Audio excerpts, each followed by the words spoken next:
गुरुजी, उत्तर दिशा में सर रख कर नहीं सोना चाहिए। क्यों नहीं सोना चाहिए? क्या वास्तव में इसके ऐसे सोने से कोई नुकसान होता है या इसके पीछे कोई विज्ञान है? क्या कारण है? कृपया हमें इसके बारे में कुछ बताइए।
पूजा के स्थान पे हमें क्या शंख रखना चाहिए?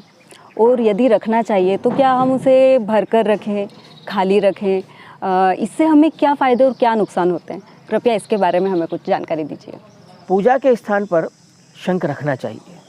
शंख जो है एक ऊर्जा का स्रोत है, एक ऊर्जा का संचारक है, परंतु उसकी एक व्यवस्था है, कहाँ से उसमें हवा जाएगी और कहाँ से निकलेगी, तभी एक जो उसका मैकेनिज़्म है, तभी उसके अंदर से जो ऊर्जा निकलेगी वो एक सकारात्मक ऊर्जा होगी।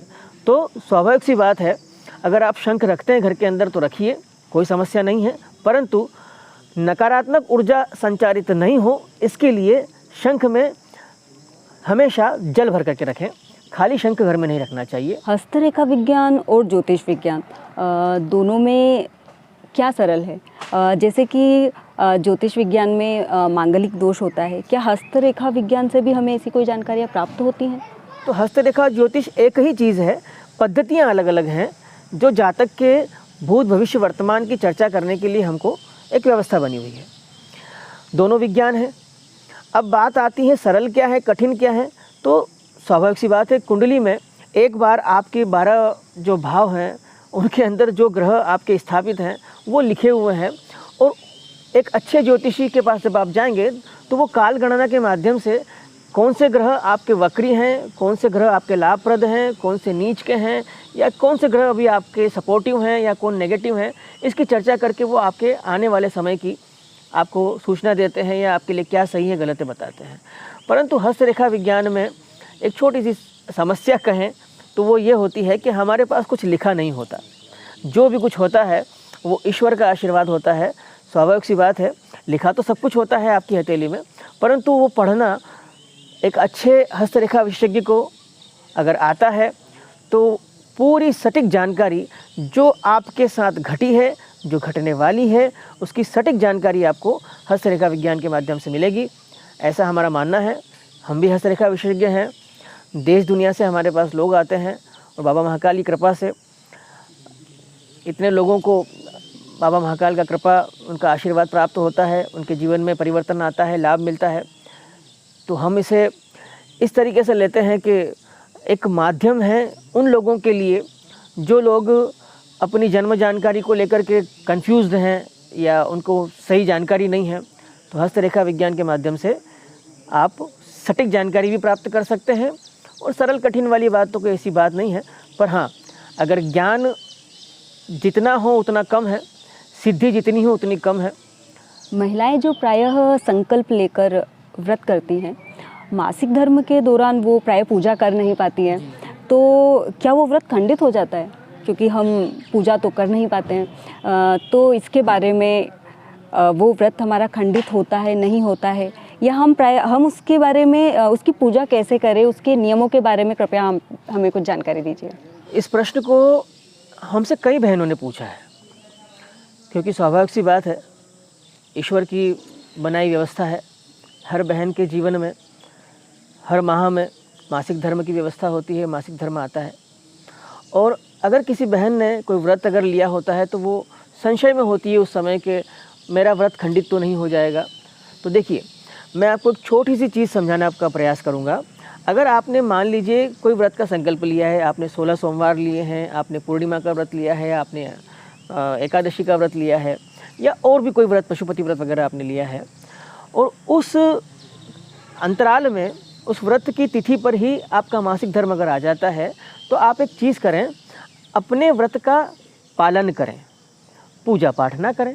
सीधी सी बात है, क्योंकि ईश्वर की बनाई हुई व्यवस्था है, इसलिए उसके अंदर आपको इसकी आप क्षमा पात्र हैं। किसी प्रकार का कोई संशय करने की आवश्यकता नहीं है। आपका व्रत खंडित नहीं होगा, किसी भी परिस्थिति में नहीं होगा। बस हाँ, एक चीज़ अवश्य ध्यान रखें कि ऐसा नहीं करें कि मासिक धर्म आ गया है तो व्रत ही ना करें। व्रत करें, उपवास करते हैं या आप एक समय भोजन करते हैं या निराहार रहते हैं, निर्जल रहते हैं, जो भी व्यवस्था आपने बनाई हुई है उसका पालन करें। पूजा पाठ ना करें, आपका व्रत खंडित नहीं होगा। क्या बिना कारण के भी हस्तरेखा या जन्म कुंडली किसी जातक को दिखानी चाहिए, या इससे कोई भय या कोई भ्रांति उत्पन्न हो सकती है? तो देखिए, एक छोटी चीज़ बताइए, कोई भी ज्योतिषी, कोई भी हस्तरेखा विशेषज्ञ की भूमिका आपके जीवन में, हम प्रायः लोगों को जब भी हमारे पास आते हैं तो उनको बताते हैं कि हमारी भूमिका आपके जीवन में एक टॉर्च की है प्रभु। हमारा काम है आपके आने वाले मार्ग पर प्रकाश डाल करके ये बताना कि कहाँ पर अच्छा समय है या कहाँ पर गड्ढे हैं, कहाँ पर फूल हैं, कहाँ पत्थर हैं, कहाँ कांटे हैं। तो अगर कोई व्यक्ति अपने मार्ग पर चल रहा है और उसके हाथ में टॉर्च है, उसके हाथ में प्रकाश है, उसके हाथ में दीपक है, लाइट है, तो वो गलत कभी हो ही नहीं सकता। उससे तो आपको और अच्छी जानकारी मिलेगी कि आने वाले समय में अगर कोई कठिन समय है तो उसको मुझे कैसे उसमें व्यतीत करना है, क्या सावधानियां रखनी है। तो बिना कारण के भी कोई भी व्यक्ति अपनी हस्तरेखा, अपनी कुंडली का अध्ययन करा सकता है, और कराना चाहिए, बिल्कुल कराना चाहिए। उससे आपके आने वाले जीवन में कठिन समय से और अच्छे समय से कैसे आपको डील करना है, इसका आपको ज्ञान प्राप्त होगा, और स्वाभाविक सी बात है उसका लाभ भी आपको मिलेगा। अगर कोई ग्रह वक्री हो रहा है, कोई आपकी अगर 7.5 आने वाली है, या आपकी राहु स्थिति खराब है, और कोई दुर्घटना घटने वाली है, या कोई गलत चीज़ आपके साथ होने वाली है, और उसकी अगर सूचना आपको पहले मिल जाती है, तो स्वाभाविक सी बात है आपको जानकारी रहेगी, आपके पास बचने की व्यवस्था रहेगी। नहीं तो क्या होगा, आप टकरा जाएंगे, सिर फूट जाएगा। तो सीधी सी बात है, बिल्कुल संशय वाली बात नहीं। बिना कारण के भी अपनी जन्म कुंडली, अपनी हस्तरेखा आप किसी को भी दिखा सकते हैं। अच्छे हस्तरेखा विशेषज्ञ को, अच्छे ज्योतिषी को आप दिखा सकते हैं।